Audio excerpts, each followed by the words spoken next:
اور آج کل کی سب سے مشہور حدیث کے اسکولوں کی دیواروں پہ لکھی ہوئی ہے بے وقوفوں نے، ناہنجاروں نے، کہ نبی علیہ السلام نے ارشاد فرمایا میری امت کے بنی اسرائیل کے 71 فرقے ہیں تو میری امت کے 72 فرقے ہوں گے. اور پھر جو بھی نبی علیہ السلام نے آگے ارشاد، سب کو حدیث یاد ہے. میں مطلب ایک سوشل ایکسپیریمنٹ ہی سمجھ لیں اس ویڈیو کو. آپ کو اگر حدیث کا پتہ ہے تو آپ صحابہ سے بھی بڑے عالم ہو گئے. صحابہ کو بھی یہ حدیث نہیں پتہ تھی. یہ حدیث بعد میں پراپر یقیناً صحیح حدیث ہے، صحیح تو نہیں، خیر ترمذی میں کوٹڈ ہے، مگر اس کی صحت کے اوپر بحث ہے کہ کچھ علماء نے کہا کہ اس میں ایسا تردد نہ کریں، بس چین منقطع ہے، باقی متن ٹھیک ہے اس حدیث کا. مگر اس کا یہ مطلب نہیں ہے کہ یہ چارٹر ہے ہمارا. ہم نے اس کو چارٹر بنایا ہوا ہے، اپنے آپ کو جنتی اور دوسرے بندے کو دوستی کہنے کے لیے اس حدیث کا سرٹیفکیٹ لے لیا ہم نے.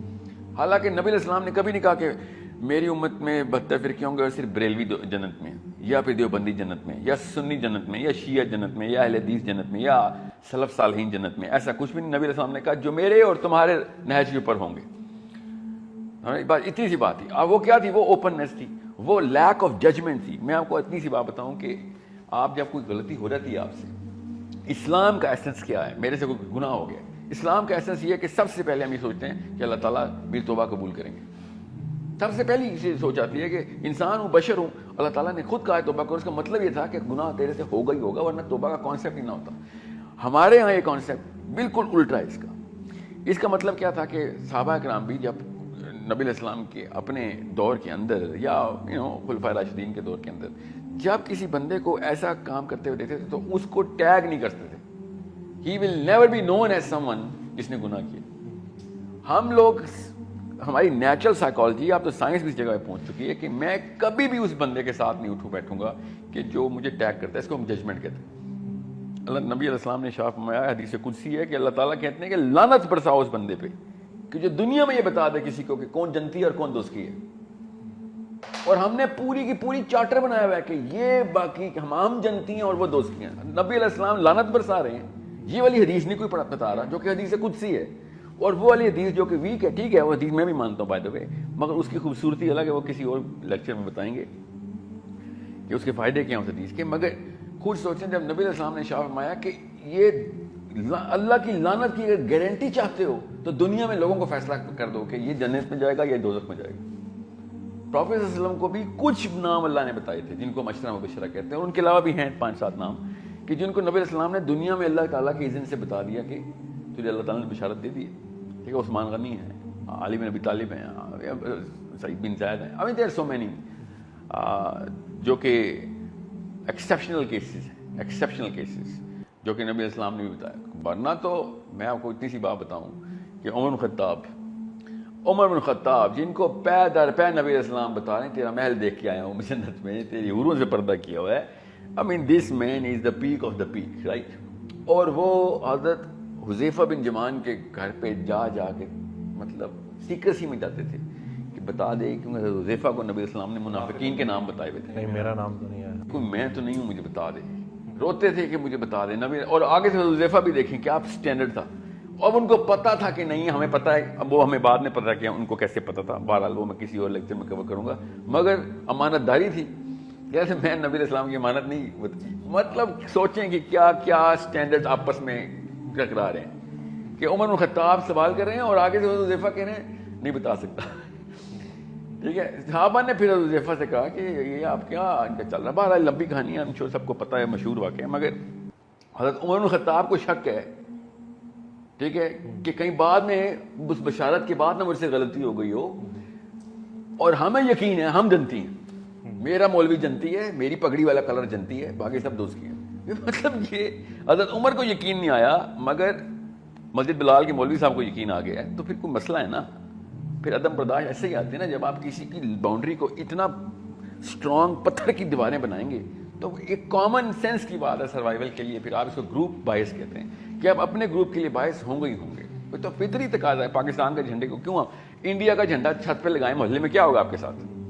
یا ایران کا لگا دیں، تاجکستان کا لگا دیں. چلے انڈیا پہ تو ہمیں پرائم کیا گیا نا اس کے خلاف، ٹھیک ہے. آپ سری لنکا کا جھنڈا لگا دیں، امریکہ کا لگا دیں. آپ کے اندر سے کیوں ایک ریپلشن آئے گی کہ نہیں یہ کام نہیں کرنا؟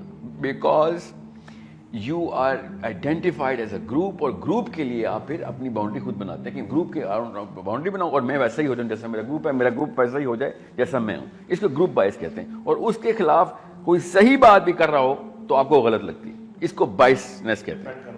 ہاں, اس کو نہیں آپ کو صحیح لگتی ہے. پھر مطلب آپ کی تعریف غلط کی جائے, گروپ کی غلط تعریف کی جائے تو آپ کہتے ہیں بالکل لاجیکل آدمی ہے, بہت لاجیکل بات کی آپ نے. ٹھیک ہے, پاکستانی دنیا میں سب سے زیادہ چیریٹی کرتے ہیں, اصل میں نہیں کرتے, 73rd نمبر ہے ہمارا دنیا میں. ٹھیک ہے, سب سے زیادہ امریکہ کرتا ہے, نمبر 2 پہ سعودی عرب ہے. اسٹیٹ چیک کریں نا, مگر میں کہوں نا پاکستانی دنیا میں سب سے زیادہ زکات دیتے ہیں. ہاں بالکل صحیح دیتے ہیں, کیونکہ بائسنس سے ہم اس کی غلط ڈیٹا کو بھی صحیح مان لیتے ہیں. اور جو چیز صحیح کوئی بندہ کہے کہ سر لیاقت علی خان صاحب کو جناح صاحب نے کہا تھا دوبارہ چوری نہ کری. کیا چوری کی تھی انہوں نے؟ کہ انہوں نے ایک دفعہ محمد علی جناح صاحب سے کہا کہ میرے پاس نہرو کے کچھ خط ہیں, میں پبلش کروں گا تو یہ سڑک کراس نہیں کر سکے گا. ایسی ایسی چھچوئی رکھتے کرتا ہے نہرو, جو کہ کرتا بھی تھا. تو جناح صاحب نے کہا دوبارہ تو نے یہ بات مجھے کی نا کہ تو نے کسی کی پرائیویسی انویڈ کی ہے تو میرے 20 کلومیٹر ریڈیس میں نہ آئی, میں تجھے سب سے پہلے میں تجھے ماروں کہ تجھے یہ کیریکٹر ہے تیرا. اب میں یہ واقعہ سناؤں, سوچے ذرا, اندر سے خون کے نا کلاٹنگ شروع ہو جائے گی. لیاقت علی خان کے خلاف, اور میں جناح صاحب کی تعریف کر رہا ہوں, لیاقت علی خان صاحب کی برائی نہیں کر رہا, انسان ہے, کوئی نبی تھوڑی ہے, بندہ بشر ہے, غلطی ہوگی, مگر اندر سے کیسے ہوتا ہے, یہ تو کوئی انڈین ٹائپ بندہ لگتا ہے. ٹھیک ہے, یہ سے گروپ بائس کہتے ہیں. میں نے آپ کو ایک ایکسپیریمنٹ کر کے بھی بتایا تاکہ آپ کو پتہ چلے اندر سے جو ایک شورش ہوتی ہے نا وہ بائسنس کہلاتی ہے. آپ بالکل اس طریقے سے, میں نے جس دن اعلیٰ حضرت بولا احمد رضا بریلوی صاحب کو, دیوبندیوں نے فون کرنا شروع کر دیا کہ اچھا آپ پتہ چلا تمہارا اصلی رنگ باہر آیا, کہ وہ کیا سبز. پھر جس دن امام جعفر صادق کو امام جعفر صادق بول دیا, نبی علیہ السلام کا بچہ کو امام جعفر صادق بول دیا, جس کو ابو حنیفہ رضی اللہ عنہ رحمۃ اللہ نے کہا کہ میرے وہ 3 سال جو جعفر صادق کے اندر گزرے وہ میری پوری کی پوری زندگی کا علم ایک طرف اور جعفر صادق سے 3 سال سیکھے ایک طرف. ٹھیک ہے, حنفی ہونے کے باوجود کسی بھی حنفی کے گھر میں امام جعفر صادق کی کتاب نہیں پڑھی ہوئی. کیوں نہیں پڑھی ہوئی؟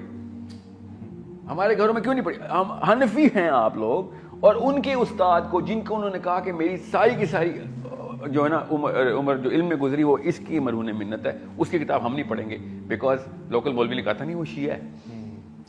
اس کو گروپ بائس کہتے ہیں اور کچھ بھی نہیں. ابو حنیفہ یہ سن لیں تو ابو حنیفہ خود آنکھوں سے روئیں گے کہ یار یہ فالوور ہے تم حنفی کہتے ہو, لعنت اللہ آپ لوگوں کے اوپر کہ اپنے آپ کو حنفی بھی کہتے ہو اور میرے استاد کو گالیاں دیتے ہو.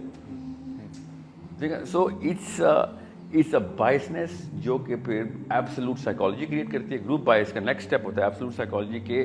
ایبسولوٹ سائیکالوجی کا مطلب ہوتا ہے 100 سے ملٹیپلائی کریں یا 0 سے ملٹیپلائی کریں کسی بھی چیز کو. آپ مجھے پسند ہے, جب میرے گروپ کے ہیں تو اس کو میں 100 سے ملٹیپلائی کر دوں گا. آپ 100% کلیئر ہیں, آپ مومن ہیں. اور اگر آپ میرے گروپ کے نہیں ہیں تو آپ کو اندر جو کچھ بھی اس کو 0 سے ملٹیپلائی کر دوں گا کہ آپ 100% جنمی ہیں. سر, دین کی بات پھیلانا صدقہ جاریہ ہے. ثواب کی نیت سے ویڈیو کو شیئر ضرور کیجیے. جزاک اللہ.